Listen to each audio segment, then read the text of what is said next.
제가 지난번에 그 어떤 기사를 보았는데 기사의 제목이 이랬습니다. 지금 당장 인스타그램을 지워야 한다. 인스타그램을 지워야 하는 이유라고 하는 그런 내용이었습니다. 페이스북이나 인스타그램이나 유튜브 같은 것들이 우리 삶을 갉아먹고 있다는 그런 말이었습니다. 우리가 유튜브를 통해서 사실은 많은 정보를 얻기도 하고 또 유튜브 보면은 재미있지 않습니까? 그래서 굉장히 재미있어서 좋은 점도 있지만은 그러나 부작용이 많다는 것입니다. 무엇보다 우리의 황금 같은 시간을 빼앗게 되고 또 우리의 정신을 빼앗게 되는 것이고 그래서 가족 관계를 비롯한 또 많은 인간 관계에 별로 좋지 않은 영향을 장기적으로 미치게 되는 것 같습니다.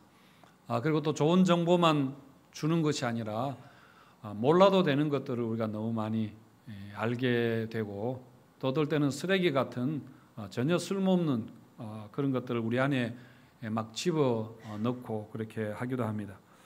사실 그뿐 아니라 이 소셜미디어를 통해서 우리의 모든 활동들이 다 감시가 되고 있다는 것도 생각해 보면 좀 끔찍한 일이기도 합니다.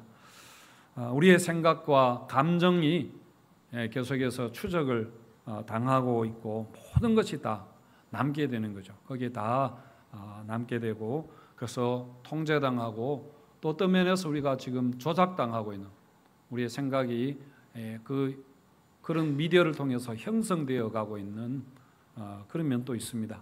어쨌든 유익한 점도 있지만은 우리가 그것을 절제하지 못하고 분별하지 못할 경우에 이런 것들이 우리의 인생을 낭비하게 할 수 있다는 그런 우려가 있는 것입니다. 여러분, 우리가 꼭 이런 소셜미디어가 아니더라도 하나님이 주신 은혜와 복을 많이 낭비하고 있지 않는가 싶어서 말씀을 드린 것입니다. 우리가 우리의 인생의 목적, 그것이 무엇인가를 모르고 살면은 그것이 바로 낭비입니다. 우리를 향한 하나님의 계획하심과 하나님의 뜻, 목적이 무엇인가를 알지 못할 때 우리가 열심히 사는 만큼 사실은 괜히 고생만 하는 겁니다. 우리가 어떤 컴퓨터 게임을 열심히 해서 높은 단계에 그렇게 올라갔는데 그러다가 컴퓨터를 끄고 나면은 아무것도 없는 것과 같은 그런 삶을 살 수 있는 거죠. 우리가 열심히 공부해서 일하고 세상적으로 성공했다고 그게 여러분 낭비가 아닌 것이 아닙니다. 인생의 주인이신 하나님이 평가하실 때에 우리를 보내신 하나님이 평가하실 때에 정말 하나님의 기대하시는 뜻대로 살았는가 하는 게 여러분 중요하니까요. 우리가 돈을 많이 벌고 유명하게 되고 하는 것이 그 자체로 하나님께 칭찬받을 일이라면은 누가복음 12장에 나오는 어리석은 부자 같은 경우는 어리석은이라는 단어를 우리가 더 이상 붙이지 말아야 될 것입니다. 무엇을 위해서 사는가? 무엇을 위해 열심히 사는가? 그리고 돈을 많이 벌어도 어떻게 사용하는가 하는 게 여러분 중요합니다. 한마디로 인생의 목적, 하나님이 주신 사명을 알고 사느냐 하는 문제입니다. 오늘 이 문제를 우리가 교회와 관련해서 한번 생각해 보겠습니다. 자, 9장 35절 말씀을 우리 함께 읽겠습니다. 시작. 예수께서 모든 도시와 마을에 두루 다니사 그들의 회당에서 가르치시며 천국 복음을 전파하시며 모든 병과 모든 약한 것을 고치시니라. 오늘 본문 안에도 이 말씀이 많이 이렇게 자주 나옵니다만은 4장 23절에 똑같은 말씀이 나옵니다. 그러면서 거기에서 예수님의 초기 사역을 요약하면서 이 말씀을 했습니다. 그리고 9장 35절에서도 9장까지의 예수님의 사역을 요약하면서 그리고 10장에 나오는 10장의 선교에 관한 말씀이 나오는데 선교에 관한 말씀을 시작하는 말씀으로 그렇게 9장 35절 말씀을 기록하고 있습니다. 예수님이 모든 도시 모든 마을을 두루 다니시면서 모든 병과 모든 약한 것을 고치셨다 그렇게 합니다. 여러분 이 말은 정말 예수님이 모든 병 모든 환자들을 다 고쳐서 아픈 사람이 하나도 없게 되었다 그런 의미로 하는 것이 아니라 예수님이 못하실 일이 없다는 말입니다. 예수님이 고치지 못할 병도 없고 예수님이 해결하지 못할 인생의 문제도 없다는 의미입니다. 그리고 또 여러분, 예수님이 그 일에 얼마나 열정적이셨는가, 얼마나 헌신적이셨는가 하는 것을 강조하는 그런 말씀입니다. 정말 모든 도시, 모든 마을들, 모든 사람들에게 두루 다니시면서 정말 밤잠을 주무시지 않고 그렇게 일하신 것입니다. 자, 그러면 여러분, 예수님이 이렇게 병을 고치시고 귀신을 쫓아내면서 열정적으로 사역하신 이유가 여러분 무엇일까요? 그냥 좋은 일이니까 그냥 하신 겁니까? 아니면 여러분 가난하고 불쌍한 사람 보니까 불쌍해서 그냥 막 도와주신 것이었습니까? 만약 그렇게 했다면 예수님이 자기의 능력을 낭비하신 것이겠죠. 시험 받으실 때에 돌로 떡을 만들라는 그 시험을 예수님이 물리치셨는데 이제 와서 다시 그 시험에 빠지는 것과 여러분 다르지 않습니다. 예수님이 이렇게 하신 것은 뭔가 뜻을 가지고 계획을 가지고 하셨습니다. 이 땅에 예수님께서 오신 목적이 있으시죠. 뭔가 가르치기 위해서 하셨는데 그게 뭐냐 하면은 바로 하나님의 나라입니다. 예수님은 하나님의 나라를 전하기 위해서 그렇게 오셨습니다. 오늘 말씀에 그것을 천국 복음이라 그렇게 했는데요. 뭐 천국이라고 해서 우리가 죽어서 가는 천당을 이야기하는 것이 아니라 하나님의 다스림이, 하나님의 나라가 임하는 것을 천국이라 그렇게 하는 겁니다. 여러분, 예수님이 이 땅에 오셔서 가르치고 전하시고 일하신 모든 것은 바로 하나님 나라입니다. 예수님은 모든 동네, 모든 도시를 두루 다니면서 천국 복음을 전파하셨고 하나님 나라에 대해서 가르치셨습니다. 그리고 또 예수님은 말로만 그렇게 가르친 것이 아니라 하나님의 나라가 무엇과 같은지를 보여주시고 하나님의 나라가 실제로 이 땅에 임했다는 것을, 시작되었다는 것을 보여주셨습니다. 그래서 병을 고쳐주신 것입니다. 하나님의 나라라는 것을 의미하는 것입니다. 그리고 귀신을 쫓아내시고 바다의 바람과 파도를 잔잔하게 하신 것도 모두 다 하나님의 나라가 임했다는, 예수님으로 인해서 시작되었다는 것을 실제로 보여주시는 것입니다. 여러분, 광야에서 빈들에서 오병이어로 5,000명을 먹이신 것도 하나님의 나라가 무엇과 같은지 그를 실제로 보여주신 그런 사건입니다. 여러분, 우주에서 지구를 보면은 지구가 참 아름답습니다. 저는 아직 보지 못했습니다만은 굉장히 사진을 보면은 참 지구가 아름답습니다. 그렇지만 여러분, 가까이서 들여다보면은 아름답지 않은 것들이 여러분 너무 많이 있죠. 미국이라는 나라를 한 가지 예로 들면은 이름 그대로 아름다운 나라이고 잘 사는 나라라고 그렇게 우리가 알고 있습니다. 여러분, 그렇기도 하지만은 그러나 여러분, 많은 문제가 있는 그런 나라 아닙니까? 총기 사고로 많은 사람들이 죽어가지만은 별다른 대책을 세우지 못하고 있습니다. 그리고 가난한 사람들도 굉장히 많습니다. 어떤 동네에 가면은 정말 귀신이 나올 것 같은 폐허가 된 그런 동네 거리들도 많이 있습니다. 마약 문제도 굉장히 심각합니다. 담배꽁초처럼 마약 주사기가 길바닥에 떨어져 있고 길에서도 막 마약을 한 사람들 볼 수 있고요. 그리고 마약에 취해서 좀비처럼 흐느적거리는 그런 사람들도 있습니다. 그런데 남의 나라에 가서는 다 간섭하면서 그 나라의 자기들 문제 그 하나 잘 제대로 하지 못하는 거죠. 여러분, 이건 미국뿐만 아니라 여러분 다 비슷합니다. 유럽에 잘 사는 나라들도 아까 그 박금일 선교사님도 그렇게 이야기했습니다만은 사실은 영적으로 굉장히 심각한 상황이죠. 도덕적으로 많이 피폐해져 가고 있습니다. 동남아시아 국가들 여러분 그 우상 숭배로 가득하다고 우리가 보지 않습니까? 그리고 중동 지역도 여성들의 인권이 무시되고 잘 모르겠습니다만은 뭐 테러도 많이 일어나고 거기도 문제가 많은 그런 지역입니다. 아프리카는 우리가 생각하는 것처럼 뭐 가난하고 질병이 있고 정말 고통받는 사람들이 여러분 많이 있습니다. 남의 나라 말했지만은 우리도 여러분 별반 다르지 않습니다. 밖으로는 괜찮아 보이고 잘 살아 보이는 그런 면도 많지만은 속으로 들어가 보면은 얼마나 아픈 사람들, 마음이 아프고 몸이 아프고 고통하고 피곤하고 지치고 여러분 정말 죽고 싶은 사람들이 많이 있습니다. 여러분 오죽하면은 정말 타의 추종을 불허하는 독보적인 세계 1위의 자살 국가, 10몇 년 동안 계속해서 1위를 놓치지 않는 그런 나라입니다. 자, 여러분 어떻게 하면 될까요? 여러분 선거를 잘해서 좋은 대통령을 뽑으면 이 문제가 해결되겠습니까? 물론 선거를 잘 해야 되지만은 우리가 그런 기대하는 것은 사실 헛된 여러분 꿈입니다. 거두절미하고 여러분 한 가지 길밖에 없습니다. 그것은 바로 하나님의 나라입니다. 여러분 하나님의 통치가 우리의 삶 가운데 우리의 사회 영역에 임하는 것입니다. 하나님이 그것을 하나님의 법으로 다스리는 것입니다. 여러분 복음밖에 없다는 이야기입니다. 36절 보시면은 무리를 보시고 불쌍히 여기시니 이는 그들이 목자 없는 양과 같이 고생하며 기진함이라. 정말 우리의 상황을 잘 설명하고 있는 그런 말씀 아닌가요?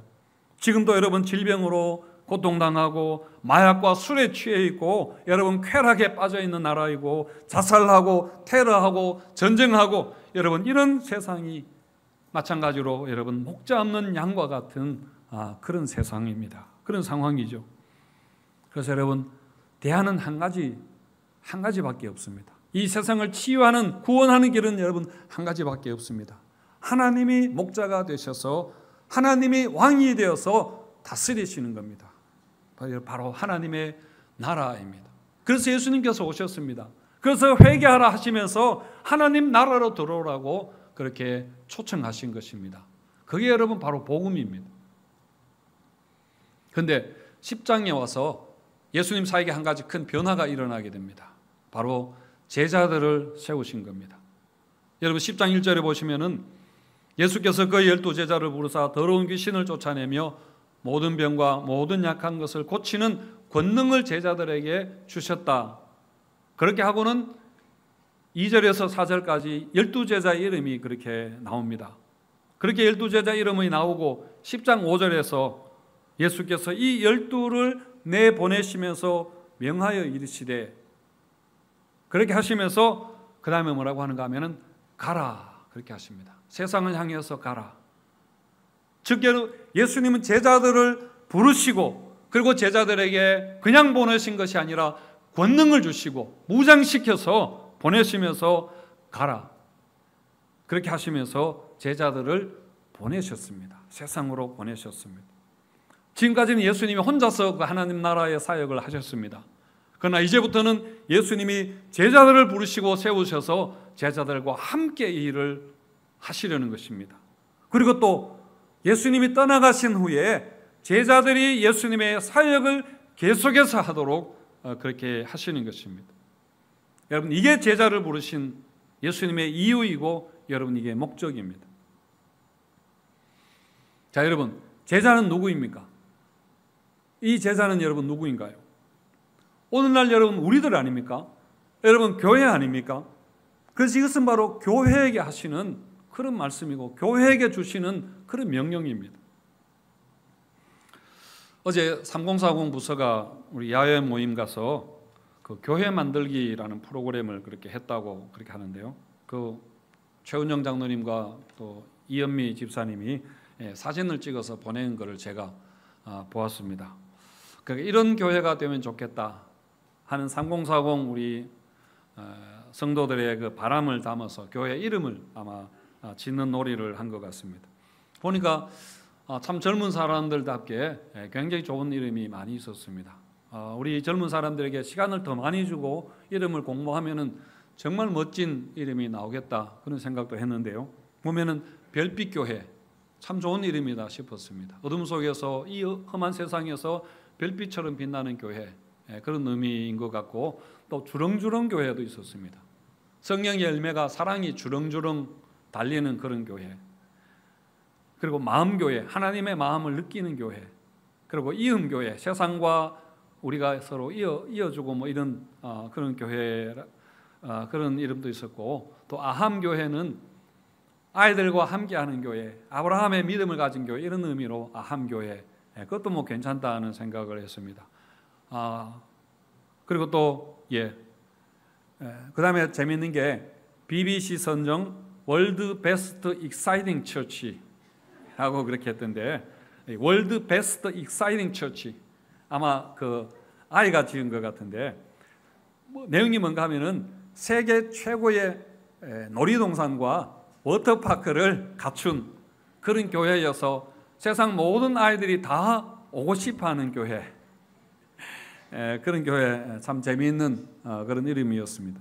그런데 그 중에서 최우수 작품으로 뽑힌 이름이 전도가 넘쳐 흘러서 흐르는 동서남북부 교회, 동서남북교회.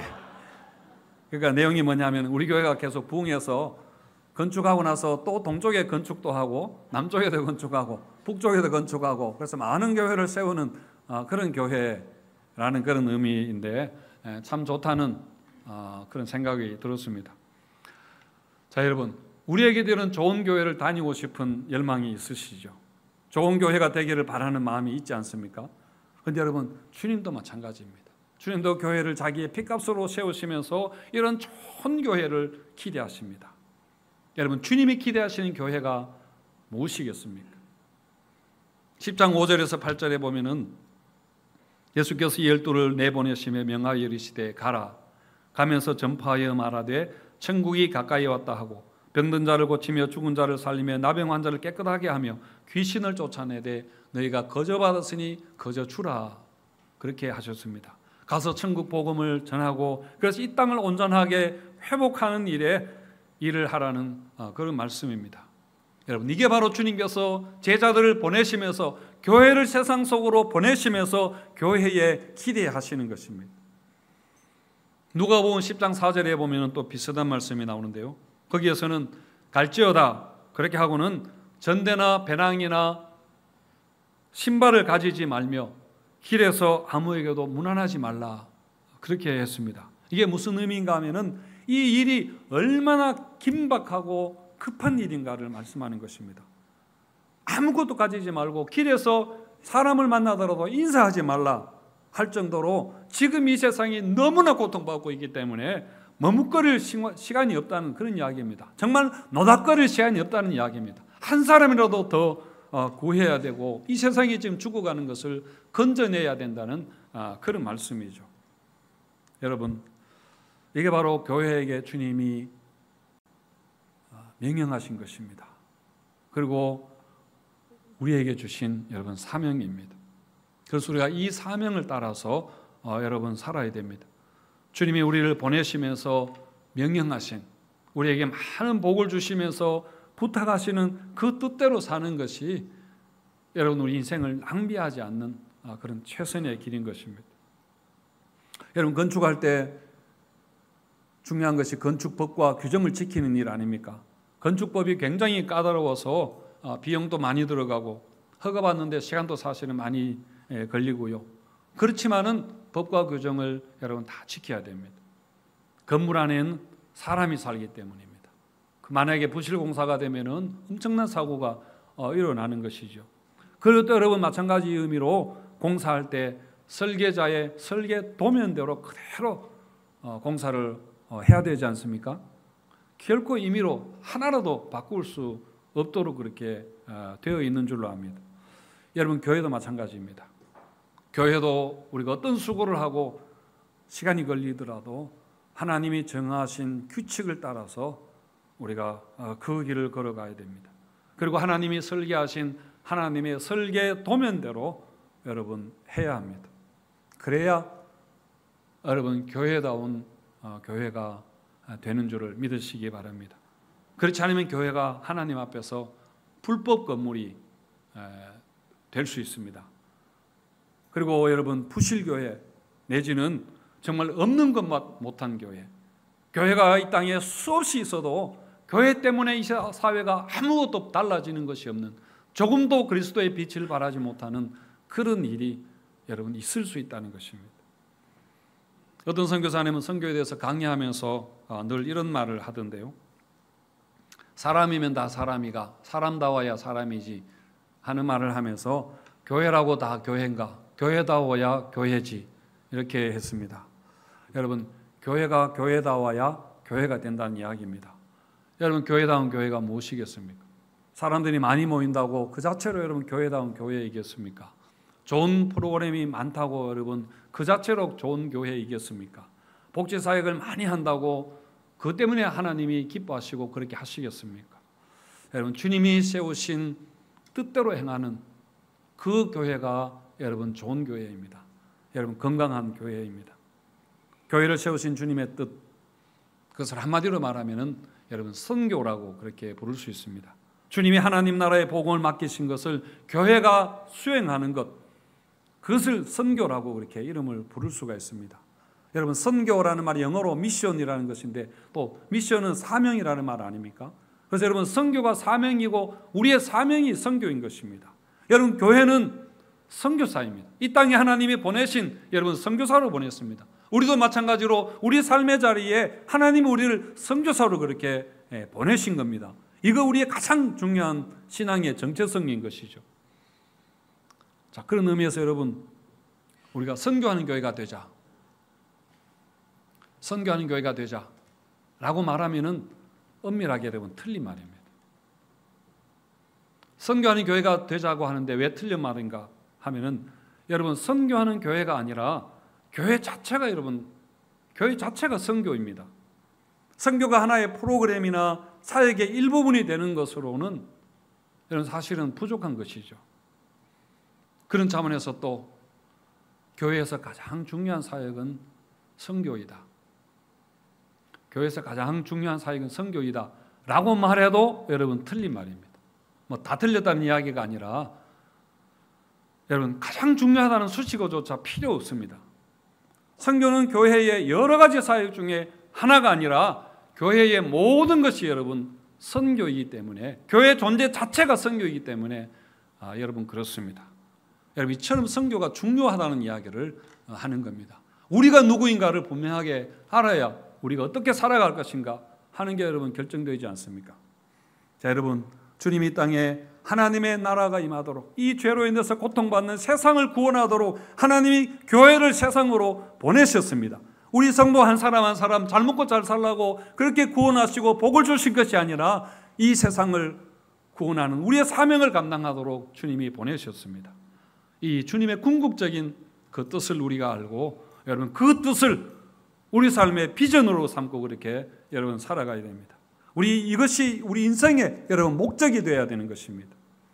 이 목적을 알지 못한다면 우리가 아무리 열심히 살아도 그것은 어떤 면에서 하나님 나라의 관점에서는 여러분 낭비하는 것입니다.